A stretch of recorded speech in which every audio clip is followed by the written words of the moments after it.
नमस्कार, बहुत स्वागत है आपका डिबेट लाइव बड़ी बहस मध्य प्रदेश में। मैं हूं आपके साथ अमित शर्मा।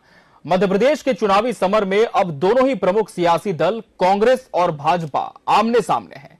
कभी योजनाओं की होड़ लगती है तो कभी गारंटियां दी जाती हैं, पर अब दोनों ही दलों के बीच यात्राओं की भी रेस लग चुकी है।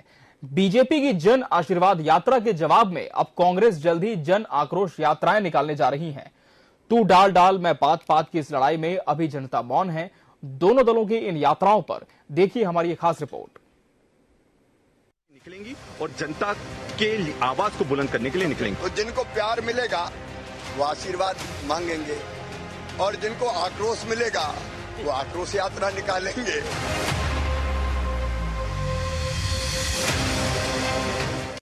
बीजेपी की जन आशीर्वाद यात्रा के बाद अब कांग्रेस भी मध्य प्रदेश में यात्राएं निकालने जा रही है। इन यात्राओं को जन आक्रोश नाम दिया गया है। कांग्रेस की कैंपेनिंग कमेटी की पहली बैठक में तय हुआ है कि 15 सितंबर से प्रदेश भर में 7 जन आक्रोश यात्राएं निकाली जाएंगी। इन यात्राओं की शुरुआत कैंपेनिंग कमेटी के अध्यक्ष कांतिलाल भूरिया, नेता प्रतिपक्ष डॉक्टर गोविंद सिंह, जीतू पटवारी, अजय सिंह राहुल, अरुण यादव अपने अपने क्षेत्रों से करेंगे। बैठक में दलित और अल्पसंख्यक वर्ग के नेताओं को भी यात्रा की जिम्मेदारी देने की बात कही गई है। इन यात्राओं को लेकर क्षेत्रीय मुद्दे और करप्शन के बड़े मामलों को भी जनता के सामने रखा जाएगा। यात्राएं जल्दी शुरू होंगी और इसमें जो दिनांक है वो अभी कमलनाथ जी निर्धारित करेंगे और इसके नाम पर भी काफी ज्यादा चर्चा चल रही है। 3-4 नाम है जो सामने आए हैं, उसमें से जैसे ही नाम इसका प्रस्तावित नाम जो फाइनल होगा वो आपके सामने रखा जाएगा। पर यात्राएं निकलेंगी और जनता के आवाज को बुलंद करने के लिए निकलेंगे। कांग्रेस की जनाक्रोश यात्रा पर मुख्यमंत्री शिवराज सिंह चौहान ने तंज कसते हुए कहा कि भाजपा को जनता का प्यार, आशीर्वाद और समर्थन मिल रहा है।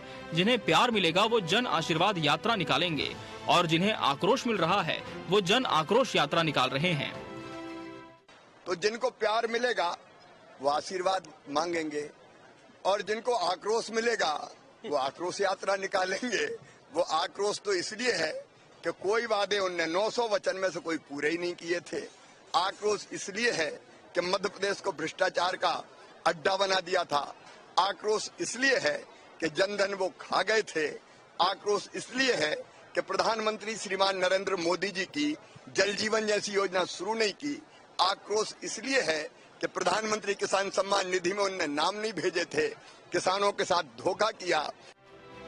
अब इस चुनावी समर में देखना ये होगा कि जन आशीर्वाद और जन आक्रोश के बीच जन का मन जिसके साथ होगा वही सत्ता के सिंहासन पर काबिज होगा। भोपाल से टीवी 24 के लिए प्रिंस गुप्ता के साथ जीएस गोविंद की रिपोर्ट। तो जन आशीर्वाद बनाम जन आक्रोश, इसी पर आज हमारी चर्चा का केंद्र बिंदु रहेगा और इसके लिए हमारे साथ खास मेहमानों का पैनल भी जुड़ चुका है। सबसे पहले उनसे आपको रूबरू करा दें। हमारे साथ बीजेपी प्रदेश मीडिया सदस्य डॉक्टर प्रेम व्यास जी जुड़े। डॉक्टर प्रेम व्यास जी, आपका बहुत बहुत स्वागत है हमारे इस खास पेशकश में। कांग्रेस प्रवक्ता हृदय किरार जी इस डिबेट का हिस्सा है। हृदय जी, आपका भी बहुत बहुत स्वागत है। वरिष्ठ पत्रकार राजेंद्र आगल जी भी इस चर्चा में जुड़े। राजेंद्र जी, आपका भी बहुत बहुत स्वागत है। चर्चा की शुरुआत करेंगे हृदय जी से। हृदय जी, जिस तरह से जन आशीर्वाद यात्रा भाजपा निकाल रही है, पंचरथ रवाना हो चुके हैं, विकास की गाथाएं लगातार सरकार गा रही है और लगातार अपनी योजनाओं को गिना भी रही है, फिर आखिर क्या वजह रही? किस तरह का आक्रोश कांग्रेस पार्टी जताने की कोशिश कर रही है इस जन आक्रोश यात्रा के जरिए? जरा विस्तार से बताएं हृदय जी। नमस्कार सभी देशवासियों को। नमस्कार। श्री कृष्ण जन्माष्टमी की हार्दिक शुभकामनाएं। जी, आपको भी बहुत शुभकामनाएं। जी, देखिए, भारतीय जनता पार्टी की जो जी आवाज बुलंद हो रही है तो जी, आपकी आवाज हम तक स्पष्ट पहुंच रही है। आप बात जारी रखें, हम तकनीकी रूप पर भी चेक कर रहे हैं। भारतीय जनता पार्टी की जो जन आशीर्वाद यात्रा है, जैसा कि आपको पता है जी कि जनता इंतजार कर रही है भारतीय जनता पार्टी का। जी, जिस ढंग से इनकी विकास यात्राएं चालू हुई थी और जनता ने जिस ढंग से इनका स्वागत किया था, इनको सम्मान दिया था, वो सभी को विदित है। भारतीय जनता पार्टी की कथनी और करनी के काम जनता सब जान चुकी है। अब उस पावर बल पर आप लोग को मालूम है कि भारतीय जनता पार्टी ने जो 450 रुपए में सिलेंडर देने के लिए जो वादा किया था, वो हर महिला इनका इंतजार कर रही है कि आइए आप जन आशीर्वाद यात्रा आइए, हम आपको आशीर्वाद प्रदान करते हैं। और महिलाएं इंतजार कर रही है। वो महिलाएं जो हमारा मध्य प्रदेश जो महिलाओं के अत्याचार में सबसे आगे, वो महिलाएं इंतजार कर रही हैं कि आइए आप हम आपका आशीर्वाद देते हैं कि किस ढंग से आज नंबर 1 प्रदेश बना है महिलाओं के अत्याचार के लिए। किसान इंतजार कर रहे हैं कि आइए, जिस ढंग से किसानों के ऊपर बिजली की मार पड़ रही है, उनके खाद बीज के दाम बढ़े हुए हैं, बिजली मिल नहीं रही है, वो इंतजार कर रहे हैं कि आइए आपको जन आशीर्वाद देते हैं। वो दलित आदिवासी लोग इंतजार कर रहे हैं जिनके मुंह पर पेशाब किया गया, जिनको अत्याचार के रूप में मध्य प्रदेश सबसे आगे। तो मैं भारतीय जनता पार्टी के लोगों से कहना चाहता हूँ कि आइए, आपको जन आशीर्वाद के माध्यम से जनता बताना चाहती है कि किस ढंग से आप आइए। 2018 में जो आपके साथ हुआ है, इस बार फिर कमलनाथ जी के नेतृत्व में भारतीय जनता पार्टी को सबक सिखाना है। 2023 में कांग्रेस की सरकार बनाना है। ये हमारा नहीं, जनता का आक्रोश है। जनता इनको आक्रोश दिखाएगी, इनको आशीर्वाद प्रदान करेगी कि जब शिवराज जी है ना, तो झूठ पे झूठ और जितनी घोषणाएं करते हैं कि आगे बात पीछे समाज, और जनता सब समझ चुकी है। जनता इस बात का इंतजार कर रही है कि आइए हमारे बीच, हम आपको नवंबर में बताएंगे कि ना जनता क्या होती है और आपको आशीर्वाद प्रदान करेगी और कांग्रेस सरकार कमलनाथ जी के नेतृत्व में सरकार करेगी। चलिए ठीक है। डॉक्टर प्रेम व्यास जी, आपने सुना कि जिस तरह से हृदय किरार जी कह रहे हैं कि लोगों में बहुत आक्रोश है और जब आपकी जन आशीर्वाद यात्रा जन जन तक पहुंचेगी तब यह आक्रोश आपको देखने को भी मिलेगा। लेकिन सवाल यह है कि क्या जन आशीर्वाद यात्रा जो भाजपा की है, इसके खिलाफ जो कांग्रेस जन आक्रोश यात्रा निकालने जा रही है, तो कांग्रेस की इस यात्रा को किसी तरह की चुनौती मानती है सरकार? देखिए, भारतीय जनता पार्टी ने तो विकास किया और विकास यात्राओं के माध्यम से पूर्व में भी भारतीय जनता पार्टी लोगों के मध्य में गई और लोगों का स्नेह और प्रेम भारतीय जनता पार्टी को मिला है। दूसरा, जन आशीर्वाद यात्रा है। अभी खंडवा की जो जन आशीर्वाद यात्रा है, शायद अगर आपने कवर करा होगा तो आपको पता होगा, हर गली से, हर मोहल्ले से लाखों हजारों लोग निकले उस यात्रा में। तो भारतीय जनता पार्टी ने जो किसानों के लिए विकास किया, वे किसान स्वयं ही आए। आज 37 से 41% पर गेहूं है, निर्यात कर रहा है मध्य प्रदेश कृषि कर्मण्य अवार्ड में 7 अवार्ड ले चुका है। तो जो किसान लाभान्वित हुए हैं, जो आदिवासी जनजाति लाभान्वित है, आज अगर 24 घंटे में कार्रवाई हो रही है किसी भी विषय पर, तो मात्र मध्य प्रदेश में हो रही है और तुरंत एक्शन लिया जाता है। किसी भी वर्ग पर अत्याचार हो, किसी भी वर्ग के खिलाफ कोई दुष्कृत्य किया हो, तो 24 घंटे में अगर कार्रवाई हो रही तो मध्य प्रदेश में हो रही। आप कांग्रेस शासित राज्य, अगर मैं नाम लूंगा तो फिर भड़क जाएंगे, कांग्रेस शासित राज्यों में मुख्यमंत्री पटल पर आकर कहते हैं कि महिलाएं झूठ बोलती है। तो एक तरफ वो प्रदेश है और एक तरफ मध्य प्रदेश है जो सुशासन के लिए विख्यात है, जीडीपी के लिए विख्यात है। हर तरह के विकास कार्य अगर 18 वर्षों में किए तो भारतीय जनता पार्टी ने किए। दूसरा, केंद्र ने मध्य प्रदेश में किए और केंद्र की योजनाओं का लागू करना और उसका समुचित विकास के रूप में क्रियान्वयन करना अगर किया है तो मध्य प्रदेश में भारतीय जनता पार्टी ने किया है। और उसी का परिणाम है कि ये 18 वर्षों से सत्ता में मध्य प्रदेश में दूर है और 10 वर्षों से केंद्र में दूर है। ये आम जनता ने इनको कई बार आईना दिखाया। दूसरा, जो कांग्रेसी मन आक्रोश यात्रा है, ये जन आक्रोश यात्रा नहीं निकाल रही है, कांग्रेसी मन आक्रोश यात्रा है। और कांग्रेसी के मन में आक्रोश होना भी चाहिए, चूंकि 18 वर्ष में 10 वर्ष का, 18 वर्ष के पूर्व में जो 10 वर्ष का बंटाढार सरकार ने जो करा था, मात्र 60,000 किलोमीटर रोडें बनाई थी। आज 5.25 लाख किलोमीटर रोड है। अगर 6 लेन की बात करें तो 2 अंकों में थी, 90 से 93%।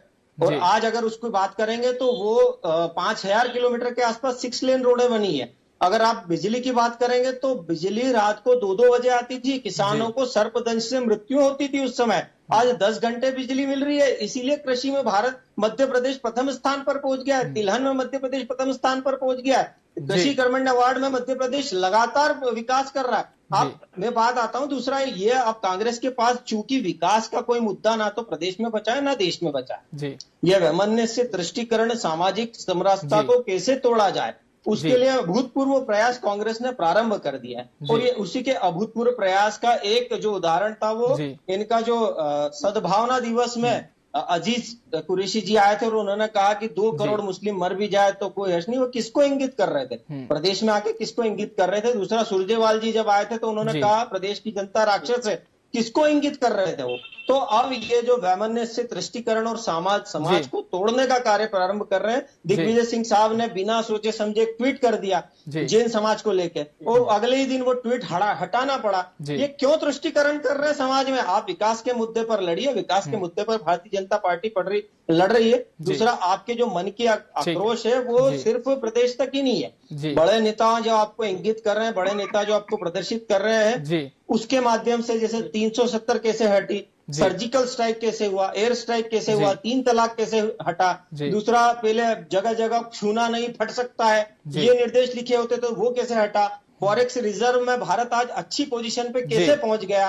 5 से 6 देशों में सर्वोच्च नागरिक पुरस्कार चलिए हम प्रादेशिक मुद्दों पर ही केंद्रित रहे, मैं निवेदन करूंगा। तो ये प्रदेश और देश का मिला-जुला प्रारूप है। जी चलिए, डॉक्टर प्रेम व्यास जी ने विस्तार से अपनी बात रखी। अब हम वरिष्ठ पत्रकार राजेंद्र आगल जी का रुख कर लेंगे।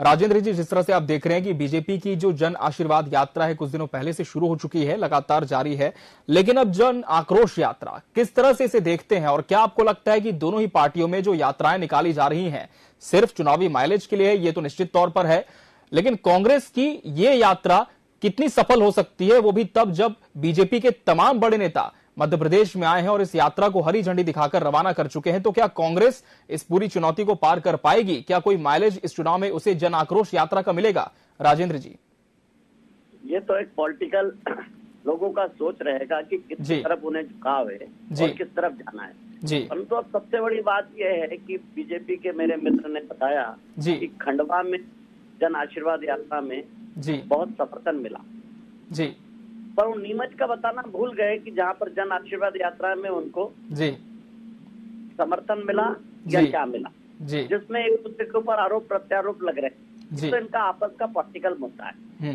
सवाल ये है कि जन आशीर्वाद यात्रा और जन आक्रोश यात्रा, अभी हम धर्म को तो भूल ही गए। धर्म किधर है? अभी तक हम लड़ाई करते थे हिंदू मुस्लिम के ऊपर, हिंदूवादी और मुसलमानवादी की बात करते थे। अब दूसरी बात होने लगी भ्रष्टाचार की। ये जितने भ्रष्टाचार के मुद्दे गिनाए जा रहे हैं कांग्रेसियों द्वारा या भारतीय जनता पार्टी ने कहा कि साहब इसने 1.5 साल में आके इतना भ्रष्टाचार किया, 3.5 वर्ष में क्या हुआ, इसी का परिणाम लेकर कांग्रेस पास चुनाव में जा। मतलब की बात यह है कि चुनाव जो है पूरा की पूरा चुनाव भ्रष्टाचार पर आ। भ्रष्टाचार कितना किया, 10 साल कितने पत्थर डाल किया, क्या हुआ क्या नहीं हुआ, प्रदेश की जनता भूली नहीं। अच्छी तरह से जन आशीर्वाद जन आक्रोश क्यों निकाली जा रही है, इसका क्या मतलब है, क्या मायने?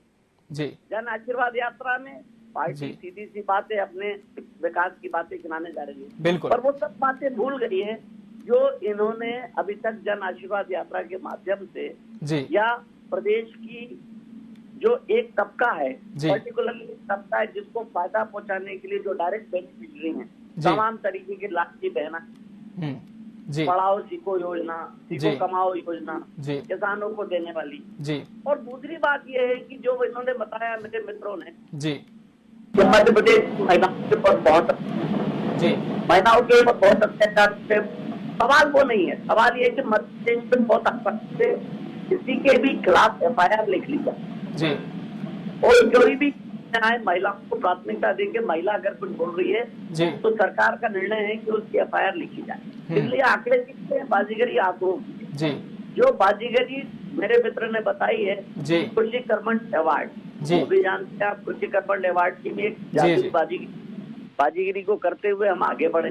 परंतु आगे बढ़ने के साथ साथ में किसानों के ऊपर जो अत्याचार हुए या किसानों ने जो क्या है प्रदेश भर में खेती किसानी के कारण से किसी ने जहर पिया, किसी ने यूरिया नहीं मिला तो ये किया, किसी ने गाड़ी लूट लिया, तो ये भी प्रदेश में सबसे ज्यादा। किसी का फायदा है तो किसी का नुकसान भी है। परंतु अब बहुत मजेदार चुनाव हो रहा है, प्रदेश की जनता इस बात को समझ गई है कि हमें किसको वोट देना है। ये जन आशीर्वाद यात्राएं निकालें या जन आक्रोश यात्राएं निकालें, ये तो इनका एक अपना पॉलिटिकल फैसला है। परंतु एक और बात मैं आपसे कहना चाहता हूँ कि इस बार भारतीय जनता पार्टी की यात्रा बड़ी छोटी यात्रा है, 25 दिन में ही ये समापन कर रहे हैं। मेरे ख्याल में 25 दिन नहीं, 22 दिन ही इनकी 3 या 4 तारीख से चालू हुई है और ये यात्रा जल्दी से समाप्त कर देंगे चुनाव को देखते हुए। परंतु हमेशा ये देखने को मिलता था कि 6-6 महीने 8-8 महीने यात्राएं निकलती थी, उन यात्राओं में एक जोश रहता था। अब यात्राओं में लोग पब्लिक का जोश खत्म हो गया है। हेलो जी आपकी बात सुन रहे हैं, आपकी बात पब्लिक का जोश खत्म हो गया है। आए दिन ढोल धमाके, यात्राएं निकलना, कभी वर्कशॉप करना, कभी सभाएं करना, उससे पब्लिक बहुत परेशान हो चुकी है। पब्लिक परेशान हो चुका है, प्रशासन परेशान हो चुका है कि आए दिन कोई न कोई यात्राएं, कोई न कोई VIP, कोई न कोई किसी तरीके से रास्ते बंद, ये सब चीजें। पर मजा ये है कि भ्रष्टाचार पर चुनाव लड़ा जा रहा है इस बार मध्य प्रदेश में, छत्तीसगढ़, मध्य प्रदेश में कांग्रेस और बीजेपी का। बिल्कुल, तो चुनाव काफी मजेदार हो चुका और बहुत ही गंभीरता से विस्तार से राजेंद्र जी ने बातें रखी। लेकिन क्या डॉक्टर प्रेम व्यास जी आप सहमति रखते हैं कि जो यात्रा में जोश नजर आना चाहिए था, जिस तरह से आपने खंडवा का जिक्र किया, लेकिन जिस तरह से राजेंद्र जी ने कहा कि नीमच का जिक्र आपने नहीं किया, तो क्या ये मानते हैं कि मिला जुला असर जनता का मिल रहा है? और साथ ही जो समय सारणी यात्रा की बहुत कम भी कर दी गई है, तो क्या इसके पीछे भी कोई विशेष प्रयोजन है? देखिए, संगठन भारतीय जनता पार्टी में तय करता है कौन सा कार्यक्रम, कौन सी यात्रा कितने दिन तक होगी और कितने दिन तक धरातल पर वो आम जनता के बीच में रहेगी। ठीक है। दूसरी बात, नीमच में भी मेरे वरिष्ठ पत्रकार मित्र, मैं इनका बहुत सम्मान करता हूं, पर नीमच की यात्रा का प्रारंभ भी अगर आप देखेंगे तो हजारों लाखों लोग समर्थन में थे। एक प्रायोजित तरीके से किया गया अपराध यात्राओं के ऊपर लाद दिया गया। मैं उस यात्रा में भी था नीमच में। प्रातः 8 बजे से लेकर शाम के 7 बजे तक मैं यात्रा में था और उसी का मैं आपको बता रहा हूं कि जब नीमच का क्षेत्र प्रारंभ होता तब से लोग हारफूल लेकर खड़े थे और अंत तक पूरे ग्रामीण और एक छत्र में भारतीय जनता पार्टी के लिए वे लोग सतत खड़े हुए थे। पर प्रायोजित तरीके से किया हुआ, और ये आज नहीं है। आप कांग्रेस का इतिहास अगर देखेंगे तो जो दिल्ली में हुआ था उसमें भी कांग्रेस ने क्या करा था। इंदिरा जी ने जब इमरजेंसी लगाई 12 जून 1975, तो यह भय की राजनीति है। जब इनको भय लगता है तो ये उसके विपरीत, जनादेश के विपरीत भी जाते हैं, जनादेश के विपरीत जाकर फैसले लेते हैं। तो जनादेश के विपरीत इनने जितने भी फैसले लिए हैं उन फैसलों का जनता इनको समूची जवाब देगी। दूसरी चीज है, जैसे मेरे वरिष्ठ पत्रकार मित्र कह रहे थे, मैं उनकी कुछ बातों से सहमत हूँ, कुछ से असहमत हूँ। पार्टी का इंटरनल मसला होता है यात्राओं को लेकर। दूसरी चीज है, वे विकास की बात करें, और उनकी एक बात से मैं सहमत हूं। आज अगर प्रदेश में अपराध, एनसीआरबी, मैं कांग्रेस के मित्र से पूछूंगा कि एनसीआरबी का मतलब क्या होता है, एनसीआरबी के कार्य क्या होते हैं और एनसीआरबी कहां कहां अपना हस्तक्षेप रखता है। एनसीआरबी की जब आप पूरी चीज देखेंगे तो आपको समझ में आ जाएगा कि जिन प्रदेशों में अपराध तय ही नहीं हो रहे हैं, जहां पर शिकायतें ही नहीं लिखी जा रही, तो वहां तो जैसे गरीबी हटाओ और गरीब हटा दिए, जो आपने कहा था India is Indira, Indira is India, और बाद में हटा दिया। तो ये सब चीजें तो कांग्रेस पूर्व से करते आ रही। भारतीय जनता पार्टी विकास की राजनीति करती। दूसरा, आंकड़ों की जादूगरी अगर होती तो 1.25 करोड़ से ज्यादा लोग बहुआयामी गरीब से बाहर नहीं होते।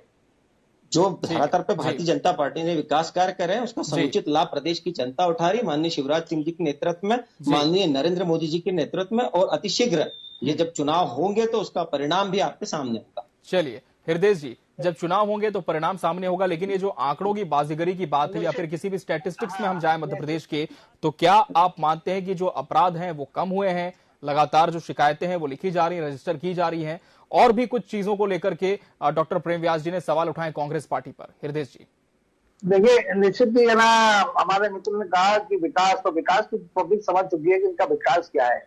इनके विकास के नाम पे जिस ढंग से ब्यूरोक्रेसी को इन्हें इस्तेमाल करते हैं, विकास यात्रा में भी किया और ये जन आशीर्वाद यात्रा में भी कर रहा है। पब्लिक मन बना चुकी है, जबरदस्ती गाड़ियों में भर के लाके उनको प्रलोभन दे के उनको लेके आते हैं। कल आपने सांची में भी देखा होगा, जिस ढंग से महिलाएं ना आक्रोशित होकर गई है, उनको जो लाडली बहना का उनका पैसा नहीं मिल रहा है इनको। और आप जानते हैं कि जो जनता है वो चीज को, और ये जो डबल इंजन की जो सरकार है, जिस ढंग से अवार्डों की गिनती गिना रहे हैं, पूछिए कि अवार्ड को देने वाला कौन है, लेने वाला कौन है? अवार्ड में इनकी स्थिति कहां पर है?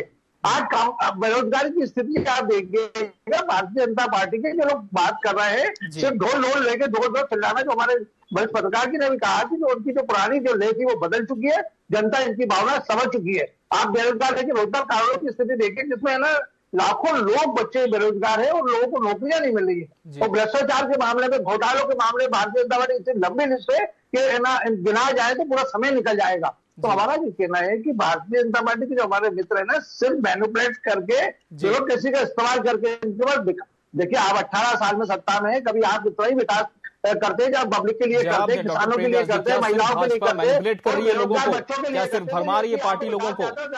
डॉक्टर प्रेम व्यास जी जवाब दें। जी, जो किसानों को बिजली वो नहीं मिलती, भारतीय जनता पार्टी अगर मैनिपुलेट करने का कार्य करेगी तो संस्थागत प्रसव पहले 22% है, आज संस्थागत प्रसव 90% के ऊपर आने वाला जो संस्थागत प्रसव की कोई स्थिति नहीं होती। आज बहुआयामी गरीबी 1 करोड़ 31 लाख लोग बहुआयामी गरीबी से बाहर नहीं होते।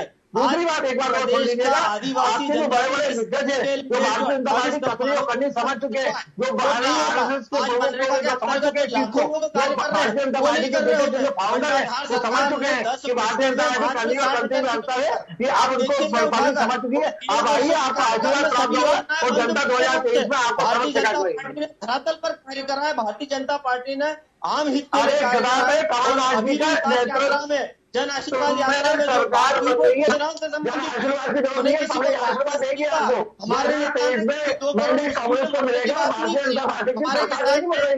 कहीं भ्रष्टाचार बच्चे समझ चुके हैं। आप उनको कि आपको लाडली बहना भी याद करेंगे, गैस की टंकी भी याद करेंगे, किसान भी याद करेंगे। 18 साल में विकास करते तो आपको कहीं जाने की जरूरत नहीं पड़ती, आपको सम्मान मिलता, आपको आशीर्वाद मिलता, लेकिन आप पब्लिक आशीर्वाद देगी क्योंकि आप हमें आगे समझने बात महंगाई है उनसे कम है। आप पिछले कांग्रेस का तो आप पिछले पूरा 60 दशकों का इतिहास उठा के देखिए, 60 वर्षों का विकास निर्माण हुआ है। चलिए, तो आरोप प्रत्यारोप अपनी जगह चलते रहेंगे। हम फिलहाल रुक कर लेंगे एक बार फिर से वरिष्ठ पत्रकार राजेंद्र आगल जी का। राजेंद्र जी, पिछले 5 सालों का अब जो लगातार लेखा जोखा रहा है, हालांकि इसमें ऐसा भी एक दौर आया जब 15 महीने कांग्रेस की सरकार रही, लेकिन जब से बीजेपी वापस सत्ते में आई, क्या आपको लगता है कितनी स्थिति सकारात्मक तौर पर प्रदेश की बदली है और इस बार भ्रष्टाचार से इतर और कौन से मुख्य मुद्दे चुनाव में होंगे? राजेंद्र जी, मैं सबसे पहले तो अपने दोस्त को ये बताना चाहता हूँ कि इन्होंने ये बताया कि प्रदेश में 1.25 करोड़ लोग गरीबी से ऊपर आ जी, तो आखिर करके फिर 1 करोड़ 30 लाख लोगों को हम अभी गरीब क्यों मान रहे हैं और उनको पैसा क्यों बांट रहे हैं? जी, सबसे पहला सवाल तो मेरा ये जी। उन लोगों का पैसा जो टैक्स देते हैं, मेरे मित्र भी देते हैं, मैं भी देता हूँ, हम लोगों का जो पैसा है, अगर ये गरीबी रेखा से प्रदेश ऊपर उठ गया है तो हमने उनको गरीब अभी क्यों माना है? जी, इसका कोई पैमाना है? इसका कोई सर्वे हुआ? जी। दूसरा सवाल आपने कहा 3.5 साल की सरकार और 1.5 साल की सरकार। जी, 1.5 साल की सरकार से भी वही हुआ, 3.5 साल की सरकार से भी वही हुआ जी, जो सारी जनता को पता है। जी, निर्णय जनता को लेना है जी, और पॉलिटिकल पार्टी अपने अपने पक्ष में उन वोटर्स को रिझाने का काम कर रही है।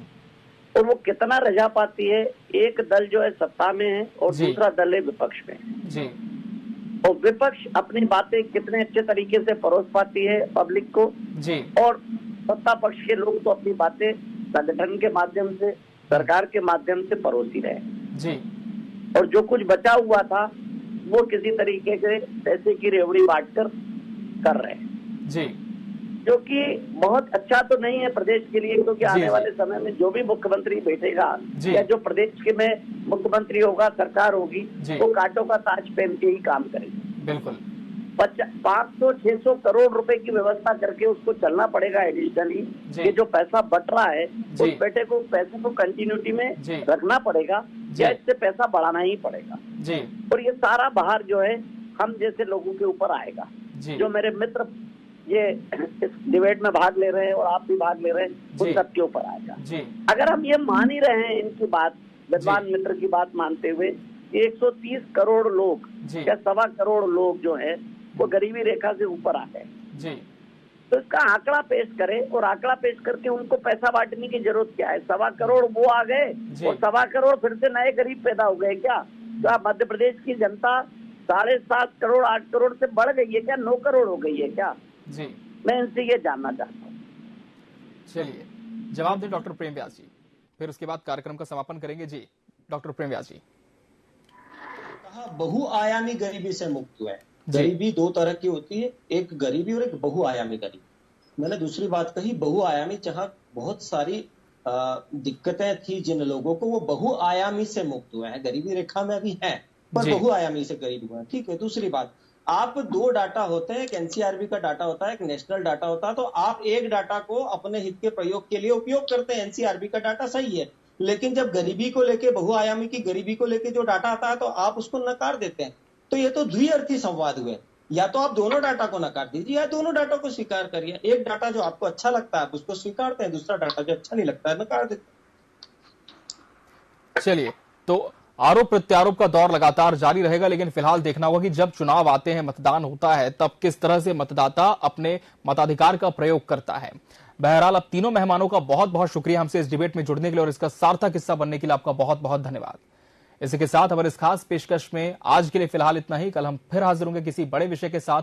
तब तक के लिए दीजिए इजाजत। नमस्कार।